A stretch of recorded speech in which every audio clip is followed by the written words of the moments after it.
ప్రపంచమంతా నివసించే కన్యా రాశి మిత్రులారా, మీకు ఈ యొక్క గురు పేర్చి గురు స్థానం మారడం వల్ల జరిగే ఆ రాశి ఫలితాలు ఎలా ఉన్నాయి? గత కొన్నేళ్ళుగా ఇబ్బందులు ఎదుర్కొంటున్న కన్యా రాశి వారికి ఈ గురు సంచారం ప్రయోజనకరంగా ఉంటుంది. గురు భగవానుడు మీ రాశిని మరియు 3వ ఇంటి అయినటువంటి మరియు 9వ ఇంటిని చూస్తున్నాడు. ఇది ఉత్తమ కాలం అవుతుంది. ఆర్థిక పరంగా కన్యా రాశి వారికి చాలా అవకాశాలు వస్తున్నాయి. సుదీర్ఘ పోరాటం తర్వాత మీ ప్రయత్నాలు లాభిస్తుంది. కొత్త ఉద్యోగం పొందడానికి, విదేశాల్లో ఉద్యోగం పొందడానికి, పనిలో సమస్యలను పరిష్కరించుకోవడానికి, కొత్త వ్యాపారాన్ని ప్రారంభించడానికి, జాయింట్ వెంచర్ ప్రారంభించడానికి ఇది ఒక అద్భుతమైనటువంటి కాలం. వ్యాపారాన్ని ప్రారంభించే ముందు ఆలోచించి ప్రారంభించండి. వాహనం, కొత్త వాహనం కొంటారు. వివాహం, సంతానం లేని వారికి సంతానం, ఇవన్నీ జరగబోతుంది. ఇంట్లో ఆస్తి సమస్యలు సాఫీగా తీరుతుంది. ఉమ్మడి మార్గంలో ఉన్న సమస్యలు పరిష్కారం అవుతుంది.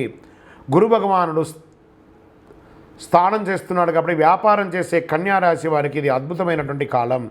మీరు ఈ సంవత్సరంలో ఇల్లు కట్టుకోవడం ఖాయం, వాహనం కొనడం ఖాయం. ఆరోగ్య విషయంలో వస్తే 6వ ఇంట్లో శని ఆరోగ్య సమస్యను తగ్గిస్తున్నాడు కాబట్టి ఆరోగ్యపరంగా కూడా ఈ సంవత్సరం బాగా ఉంటారు.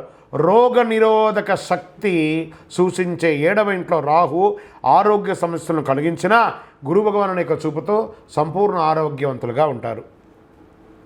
కాస్త ఆరోగ్యం పెట్టే శ్రద్ధ మాత్రం వహించండి.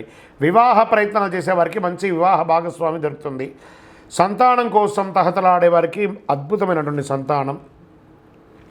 జీవితంలో అడ్డంకులన్నీ తొలగిపోయి ఆనందంగా ఉంటారు దంపతుల మధ్య. గురు భగవానుడు కోటి లాభాన్ని ఇస్తున్నాడు. రాజకీయ నాయకులకి, కన్యా రాశిలో ఉన్నటువంటి రాజకీయ నాయకులకి స్ట్రెస్ మాత్రం విపరీతంగా ఉంటుంది. ఊగిసలాడినా ఏదో ఒక సమయంలో లాస్ట్ సమయంలో మీరు అద్భుతాన్ని పొందే అవకాశాలు ఉంటాయి. ఐటీ రంగం వారికి చాలా అవకాశాలు వస్తున్నాయి. ప్రింటింగ్ ఎలక్ట్రానిక్ వారికి చాలా అవుతుంది. వ్యవసాయదారులకి చాలా అద్భుతం అని కూడా చెప్పచ్చు. గురు భగవానుడు మరి చక్కత్వాళ్ళ వారు స్వయంగా కలిసి ఉన్నారు కాబట్టి ఈ గురు పేర్చి రోజు మే 1వ తారీఖున సంవత్సర కాలం వచ్చే ఫలితాన్నిచ్చే ఆ గురు భగవానుడు పోయి మీ దేవాలయంలో మీ వయసు ఎంత ఉందో అన్ని నువ్వుల నూనెతో దీపం వెలిగించండి, శనగలతో మాల వేయండి. మీ యొక్క సంపూర్ణ జాతకం తెలుసుకోవడానికి మీ పరిసర ప్రాంతాల్లో ఉన్నటువంటి సద్గురువులను సంప్రదించండి. లేదా మా ద్వారా తెలుసుకోవాలనుకుంటే కింద కనబడుతున్నటువంటి నెంబర్కి మీ పేరు, date of birth, time of birth, place of birth WhatsApp చేయండి, కాల్ చేయకండి. ఇంకను సకల దోషాలు తొలగి ఆనందంగా ఉండడానికి సద్గురవే నమః అని ఎంత వీరుంటే అంత పారాయణం చేయండి. విజయోస్తు.